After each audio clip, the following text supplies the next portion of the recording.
Hello everyone. This is the story of Kay Parsons, a 41-year-old woman from Grovetown, Georgia, whose life came to an abrupt and brutal end on a day that started like any other. Welcome back to Checkered Sky, the channel where we unravel the shadows of true crime. If you're new here, hit that subscribe button and ring the bell, because today, we're stepping into a case that's as twisted as it is heartbreaking. Picture this: March 25th, 2009. It's a warm spring morning in Grovetown, a sleepy little city just outside Augusta. The kind of place where folks wave from their porches, kids play ball in the streets, and everyone knows their neighbors.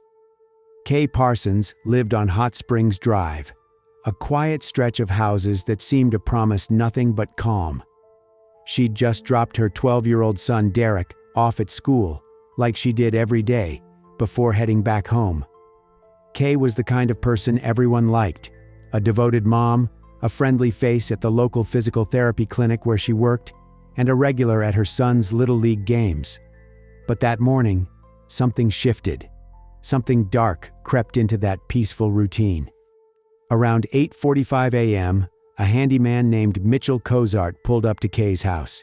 He was there to do some routine work, nothing out of the ordinary. But when he knocked on the front door, no one answered. Strange, right? Kay was supposed to be home. So, he wandered around to the back, and then he saw it.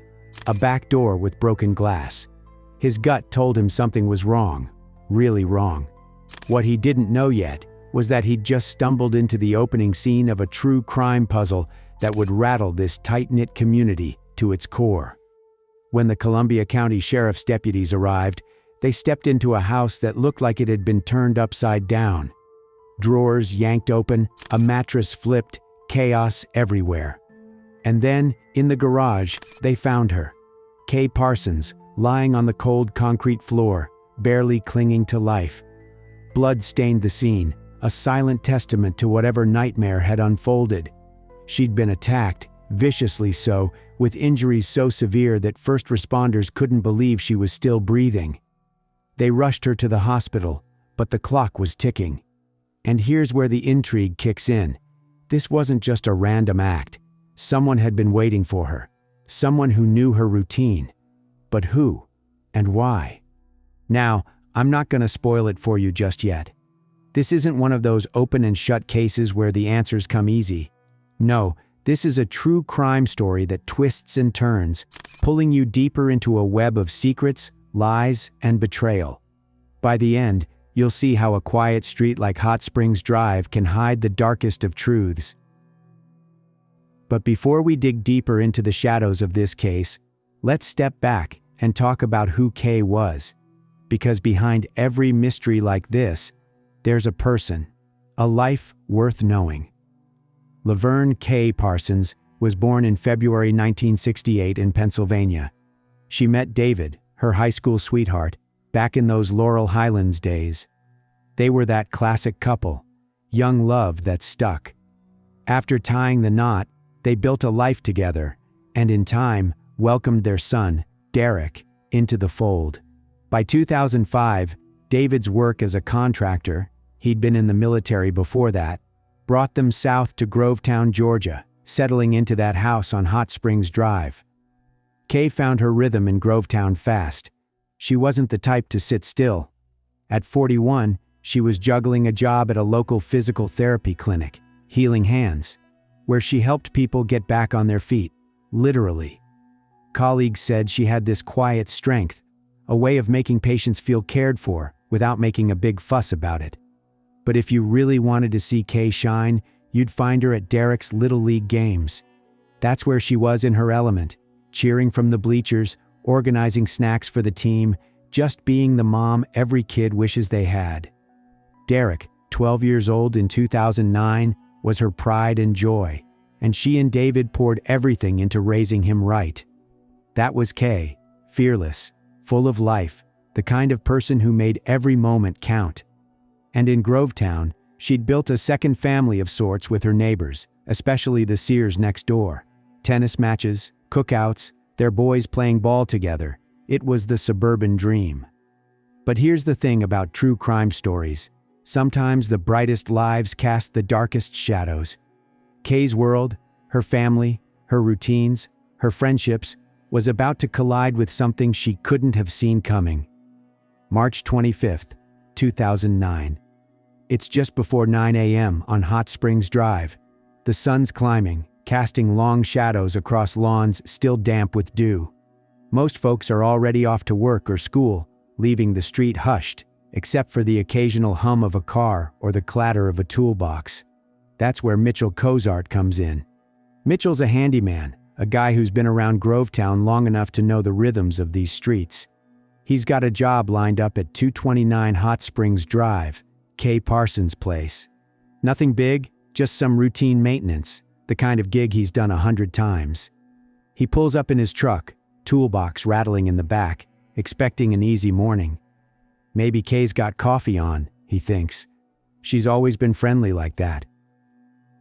Mitchell hops out, adjusts his cap, and strolls up to the front door. He knocks, once, twice. No answer. He waits, shifting his weight, listening for footsteps or the muffled sound of a TV. Nothing. The house feels oddly still, like it's holding its breath. He glances at his watch, 8:45 a.m. Kay knew he was coming, right? She'd dropped her son off at school not long ago, so she should be here. Mitchell shrugs it off. Maybe she's in the shower or out back. He decides to go around the house and check out the backyard. At the back, Mitchell finds the sliding glass door shattered. Glass is spread across the patio and into the kitchen. He looks inside and sees a chair overturned and a drawer open in the kitchen. He calls out, "Hey, is anybody in there?" But hears nothing. He enters through the broken door, moves past the kitchen and living room, where furniture is out of place, and reaches the garage door. Why the garage? Maybe it's instinct. Maybe it's the faint smear of something dark on the handle. He opens it and finds Kay Parsons on the concrete floor in a pool of blood. She's barely breathing. A baseball bat is next to her, and a claw hammer is under her car nearby. Both have blood on them. Mitchell sees Kay's condition, severe injuries, faint breaths, and calls 911 at 8:47 a.m. Columbia County Sheriff's deputies arrive shortly after, followed by an ambulance. They find blood inside the back door, signs of a struggle in the foyer and living room, and Kay in the garage. She's already critical, beaten severely with the bat and hammer. Medics rush her to the hospital, but her chances look slim. Deputies secure the scene, taping it off with crime scene tape. The scene's a mess. Broken glass at the back door, furniture tossed, blood streaking from the living room to the garage. Sheriff Staff Sergeant Jimmy Edmonds is on site, and he's seen a lot in his years, but he later says this one stood out. The chaos wasn't random. It felt personal, like someone had a score to settle. But who? The first theory's straightforward. The husband, David Parsons. David says he last spoke to Kay at 6:45 p.m., the night before she was attacked, and had been unable to reach his wife by phone all morning. He was in Los Angeles, California on business. It became obvious that David could not have committed this crime. The second theory police considered at the beginning of the investigation was a botched burglary. Kay walks in, catches the intruder off guard, and it spirals from there. Of course, investigators interviewed Mitchell Cozart, the man who discovered the body. He told police he had started repairs the previous afternoon and returned at 8:45 a.m. to finish the job. When he arrived, he knocked on the door, but no one answered. So he went to the backyard, then entered the house, and found Kay lying on the floor in the garage. In other words, he told the same story at the interview that he told the operator during the 911 call. His story hasn't changed. He also claimed that he worked elsewhere before coming to Kay's house. Investigators began to determine if he was telling the truth and if he had time to commit the crime, change clothes, and then call 911. If he had committed the crime, he would have needed to change clothes because the perpetrator's clothes were guaranteed to have blood spatter on them since the crime weapon used was a baseball bat and a hammer. But that's not all. Mitchell Cozart says while he was waiting for police to arrive, a young man, Kay's neighbor, told him someone had broken into his house too. The young man has been identified as 22-year-old Michael Bowers. So, now, investigators think they have a second home that was broken into, as well as blood on the jamb of the back door. And that blood turns out to be Kay's blood. While the police are questioning Michael, his mother, Rebecca "Becky" Sears, and her younger son Christopher show up. She's a tall, blonde 41-year-old, known around town as a doting mom to her 5 boys and a co-worker of Kay's at Healing Hands Physical Therapy. Becky was worried about her friend Kay. Trying to figure out how Michael could be involved, they explored the relationship between the two houses. From the minute David and Kay went to live next door to Becky and her husband, they became instant friends. They did everything together. Their sons played together. They were inseparable. Becky tells the police about the last time she saw Kay. Becky and Kay were true friends and knew each other's routines like clockwork. Becky said she had left that morning to take her children to school. She told police that she saw Kay backing out of her driveway. She claimed she drove to the daycare center, dropped off her youngest child there, and then drove to the school where she dropped off her other children and then left there and went to work. Becky says she returned home just as she received a call from her son Michael informing her that someone had broken into their home. Deputies head over, and sure enough, it's trashed. Drawers open, cushions flipped. They jot it down. 2 houses, same morning, same MO. Coincidence? Maybe. So, the sheriff's office splits their focus. Team 1's combing Kay's place for prints, fibers, anything to ID this supposed burglar. Team 2's at Becky's, cataloging the mess. Here's where it gets interesting. At Kay's, they've got a clear entry point, that smashed back door. At Becky's, though, no broken windows, no jimmied locks. The front door's fine, the back's intact. They ask her, "What's missing?" She hesitates, shrugs, can't name a single thing. Deputies exchange looks. A stage job, maybe? It's too early to draw that conclusion. Meanwhile, they're knocking on doors up and down Hot Springs Drive. Neighbors are rattled. Mrs. Johnson across the street saw Kay leave to drop Derek at school around 8 a.m., but nothing funky after that. Mr. Carter, 2 houses down, says it was quiet all morning. No strange cars, no shady figures. Michael's story seems suspicious to investigators. He discovered that someone had broken into their house, but instead of calling the police, he called his mother. The detectives decided to question him and brought him to the police station. Michael had a troubled past. He had been arrested several times. He said that he left the house that morning, went to a friend's house and stayed there for quite a while until his mother left, and then he walked home. Detectives speculated that he was at Kay's house that morning. The back door was shattered, with small shards of glass everywhere. So investigators asked Michael to show them the soles of his shoes. When they looked at the sole of his shoe, they saw a tiny shard of glass stuck there. They bagged it up and sent it to the lab for experts to try to figure out if it was a shard from Kay's broken door. Michael tells the police that his friend Anthony can vouch for him. Anthony has also been in trouble with the law. The police call Anthony in for questioning, and he confirms that Michael was at his house the morning of the crime and left at 8:30 a.m. Since Michael leaves Anthony's house at 8:30 a.m., he has 15 minutes to walk the mile to Kay's house and attack her before Mitchell Cozart arrives at 8:45 a.m.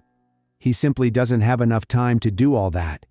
The likelihood that Michael had committed the crime was minimal, but nevertheless the investigators were in no hurry to eliminate him from the list of suspects. But then, March 27th rolls around, and the investigation flips.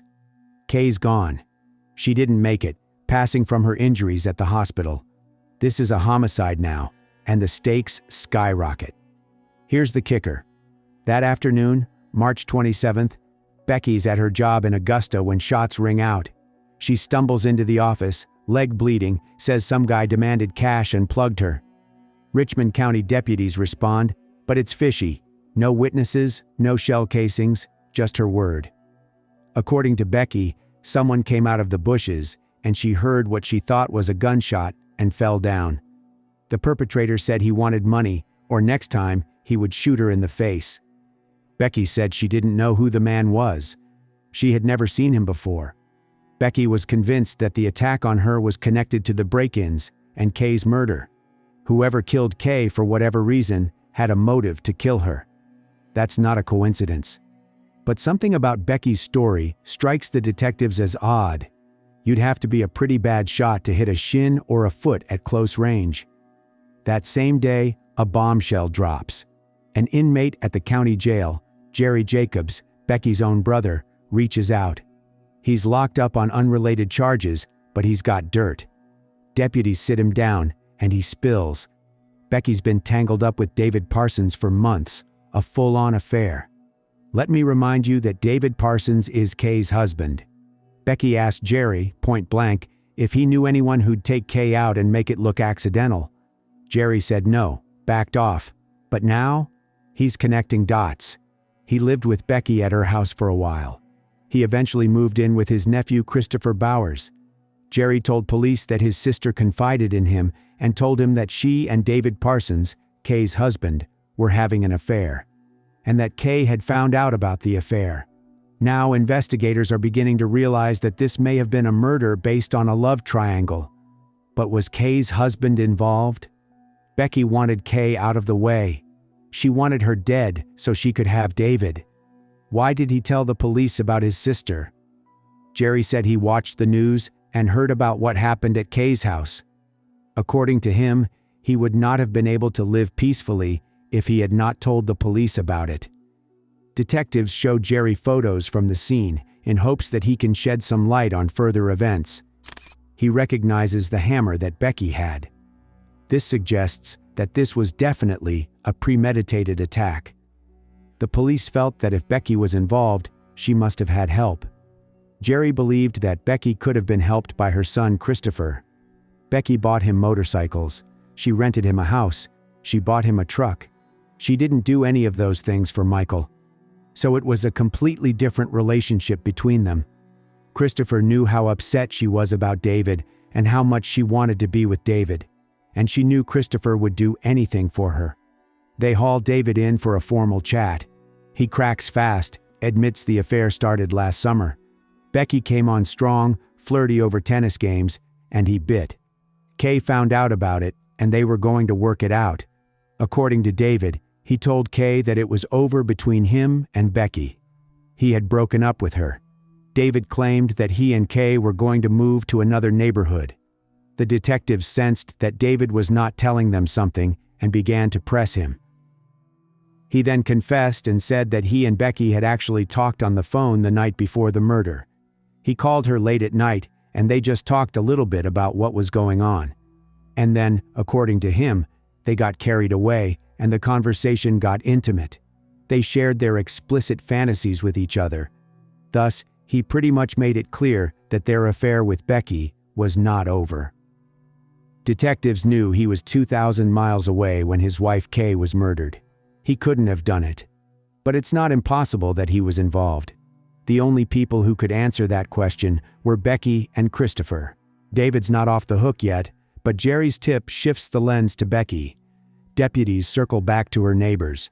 The Sears and Parsons families were thick. Barbecues, Little League, you name it. But lately, tension. Mrs. Sears, Becky's mother-in-law, mentions Becky's been off, snappy, obsessed with David. A co-worker from Healing Hands, Lisa, tells deputies Becky and Kay were tight until a few months back. They'd joined Weight Watchers together, but Kay pulled away. Lisa figured it was work stress. Now, she's not so sure. Then there's Tony Sears, Becky's husband, deployed in Afghanistan with the military. He's out of the picture, but deputies wonder, did he know something? They can't reach him yet, but his absence leaves Becky running the show at home. Christopher Bowers, her 19-year-old, lives nearby.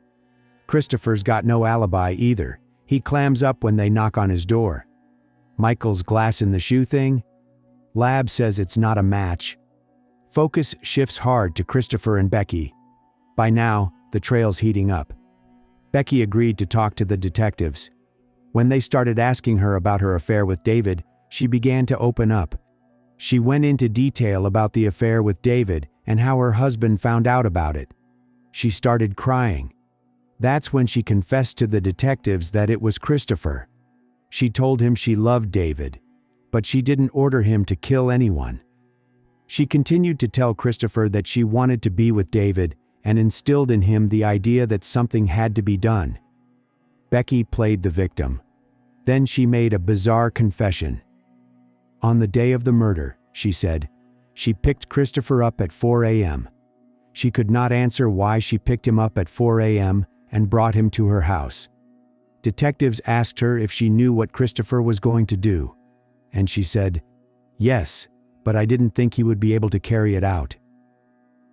She said that a little later Christopher called her and said, "Come and get me." She drove over there and picked up Christopher. He was covered in blood. She asked him, "What did you do?" He replied that everything was taken care of. They then got a call from Michael informing them of the break-in, and they drove back to the house. Michael's return home was a mere coincidence. Ultimately, detectives concluded that he was uninvolved. Becky also talked about the shooting that resulted in her being shot in the leg. It was actually planned in advance, and it was Christopher who shot her. The plan was for Christopher to just fire the gun next to her so her friend could hear it. She said he wasn't actually supposed to hurt her. They wanted to confuse the police. Detectives now believe that while Christopher committed the crime, Becky was the mastermind behind it. Becky Sears and Christopher Bowers were charged with murder. They faced the same charge because they were both equally involved in the crime. Christopher Bowers isn't some hardened thug. Born in 1990, he's a local kid, raised mostly by Becky after her first marriage fizzled. He's the second of her 5 sons. Michael's the oldest at 22, then Christopher, followed by 3 younger brothers with her current husband, Tony Sears, who's still deployed overseas.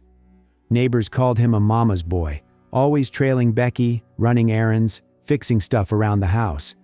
He graduated high school, but didn't chase college or a steady gig. Instead, he drifted, picking up odd jobs, living close to home.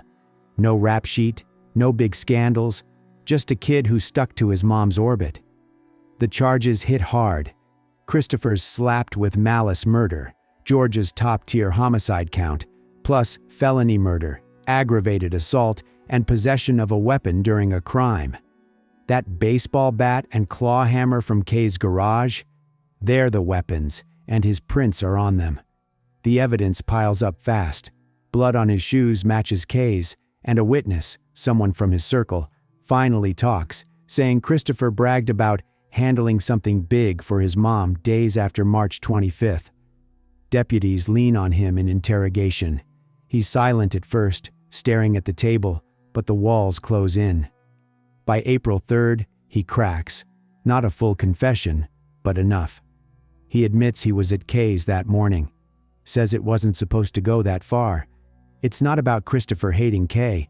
They were neighbors, practically family. It's about Becky. The affair with David Parsons wasn't just a fling. It was an obsession. Kay was the obstacle. That morning, he slipped into Kay's house after she got back from dropping Derek at school, armed with tools from home. When she got home, he attacked her. It's May 11th, 2012, over 3 years since that brutal day in March 2009. Columbia County Superior Court in Evans, Georgia, is packed. Becky Sears and Christopher Bowers are in the dock, facing a trial that could have ended with death penalty needles if it went the distance. Right as the hearing kicks off, both Becky and Christopher stand up and plead guilty. No long trial, no jury showdown, just a straight shot to sentencing. Judge Cheryl Jolly doesn't blink. She hands down the hammer.